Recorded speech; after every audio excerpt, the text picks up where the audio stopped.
Hi guys, and cheers for dropping by the video. I would just like to give you an update on the 1/6 scale sculpted Iron Man Mark III.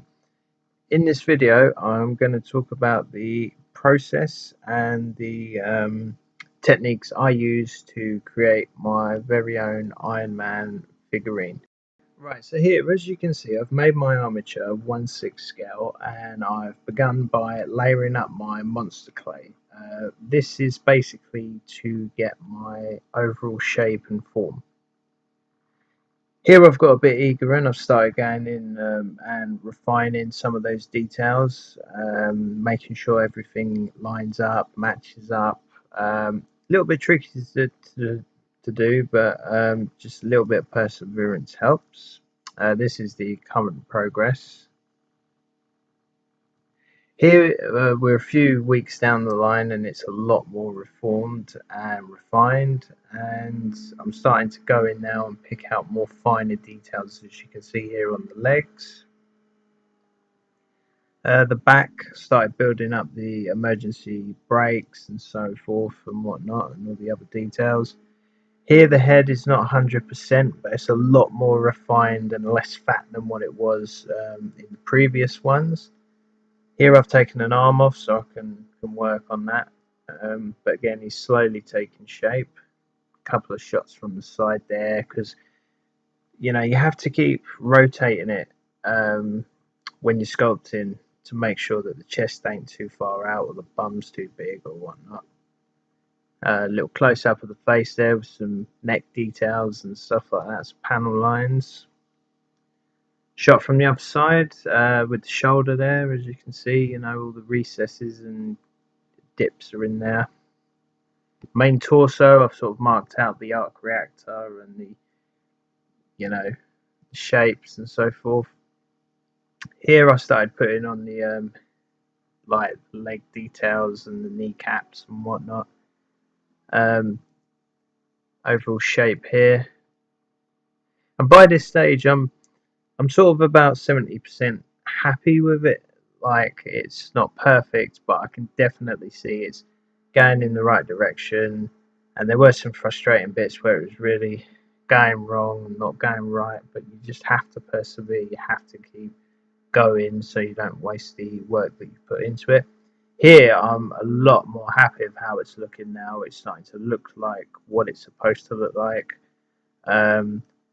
It's sort of, all the lines line up and it's sort of proportionate. The head's not too big, the arm's not too fat, and whatever. But obviously, once you've cast it, there will always be one or two parts where you're like, ah, shit, that could have been changed or so and so. Like, even me with this, and here I'm really impressed with the stage he's at now.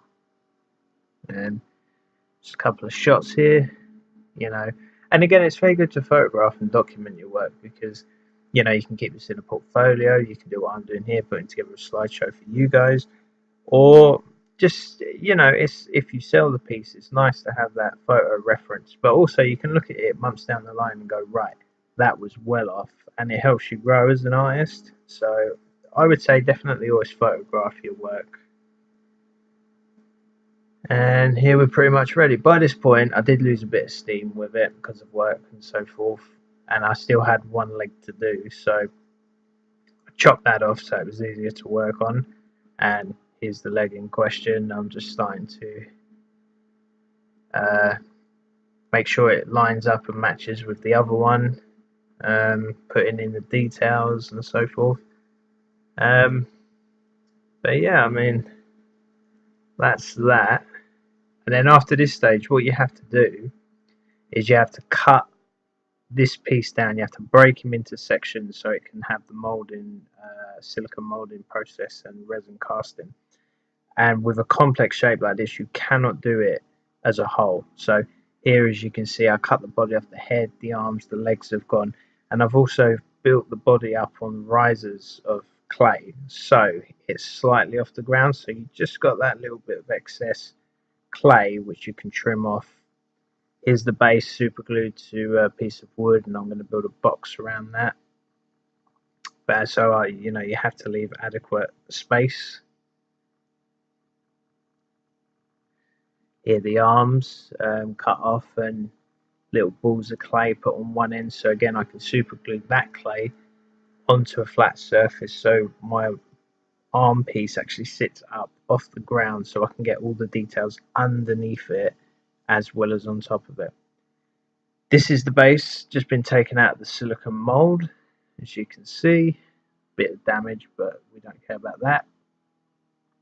And this is the arm in the mold. You build a Lego mold or foam board or whatever you can get your hands on, and here we have the silicone mold of the base, so all the details perfectly impressed in there. The head mold, which is quite nice, came out very well. The body here I've painted on the silicone so it gets all those fine details, and that's what you want. If you pour it straight in, there's a lot of chance you're going to lose a lot of details through air bubbles.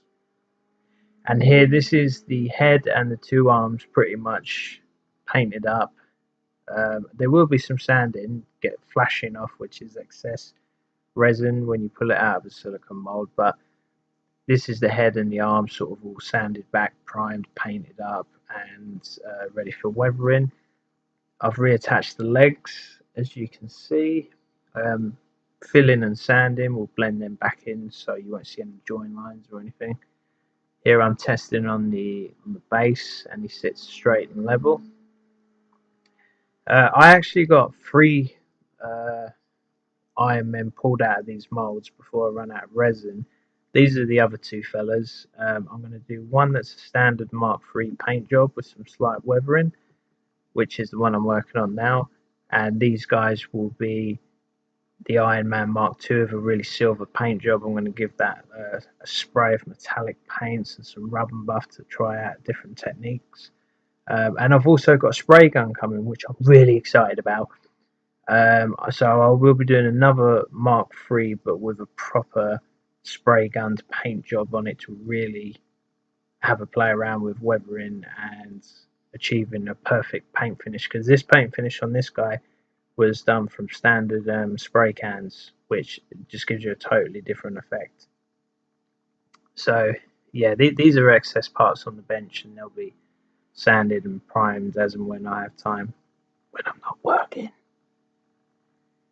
Little close up of the head here, and this was sprayed with a car enamel paint. The red I'm not happy with, but we're past the point of no return, going back and sanding that off and trying a different red. But at the time being, I'm pretty happy with the results. And the gold was painted by hand, and again, that's just Hasbro enamel paints.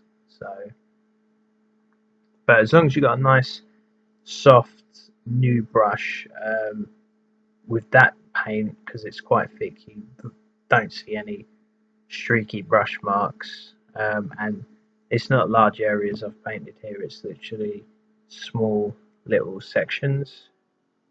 As you can see, a little hand repulsor there, painted metallic silver,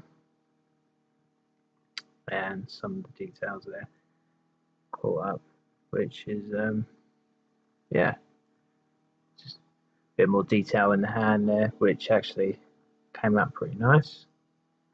The body still needed painting, obviously, but a bit more sanding and whatnot, because there was a couple of little air bubbles which you're bound to get, but I didn't want to rush it, paint it and see loads of holes and air bubbles, or so I was really aiming for a smooth finish with the body, so I took a bit of extra time there.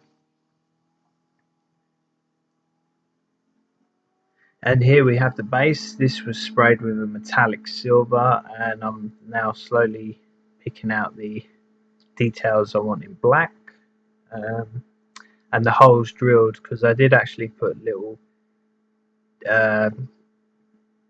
clips in the feet, so as soon as he was pushed in them holes, he stood up with a bit of resin and a bit of super glue in those holes to really strengthen his feet to the base. Here I've painted in the eyes, and I'm doing more test fits to make sure that the arms sit in a natural manner, the head sits on the face, on the body, and the head doesn't lean too far forward or lopsided or whatever, because it's this stage you really want to make sure it all fits together nicely before you finally glue it, because once you've glued it, very difficult to dismantle it without damaging the paint job and sanding stuff back, and it's a nightmare. So definitely make sure it fits together before you final. And here it is, all painted up. As you can see, the body has been painted a red colour to match the head and the arms. I've gone in with a paintbrush and painted all the gold parts in there. Weathering's very easy, with a brush anyway. I haven't explored with spray guns yet, which I definitely will be doing when mine turns up. But it's literally just a paintbrush, acrylic paint, lots of water. You brush it over the little holes in there. I'm sure you've seen this on a million other videos on YouTube. And you rub it with a rag, and that paint sits in that recess and just gives it a bit of depth, gives it a bit of shadow. Doesn't make it look like a plastic toy, because plastic toys don't have weathering on them, or if they do, it's done in a very cheap, stippled, painted effect, or just roughly sprayed on, because like old army jeeps or planes or whatever will have bits of mud on them or whatever. So, but this guy, I really wanted him to have some depth, and as you can see in the vents, I've weathered to make it look like bits of oil and grime have gone up in there. So it just gives your model that extra layer of detail and stops it looking like a plastic cheap toy. Here you can see the weathering around the wrist and the hand, in the legs here, just them vents at the front and where the kneecaps are, just a little bit of black paint in there rubbed away with a rag, just draws out them details. And round the back of the arm there, in the little screw holes where the suit slots together. And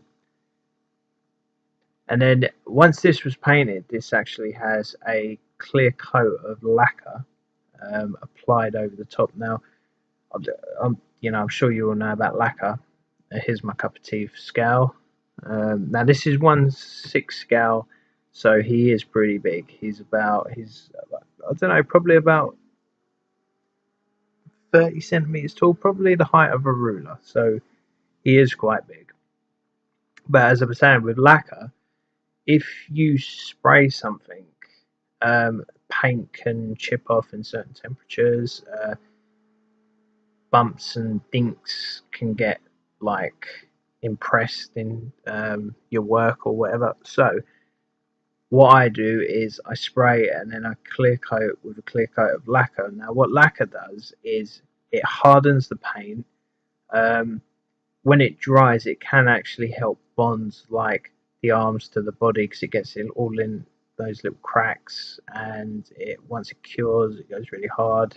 So always good, once you finished, give your piece a spray with clear coat, because it really and it gives it a shine as well. Now these can be dulled down with thinners and applied in a spray gun, and you can still put the protective covering on of lacquer, but it doesn't have the shine, so which is quite nice. Here's the feet sort of put into the base. Now the way I didn't just want to use bog standard super glue, so what I did was in the hole in the base I mixed up some resin, because resin bonds to resin obviously.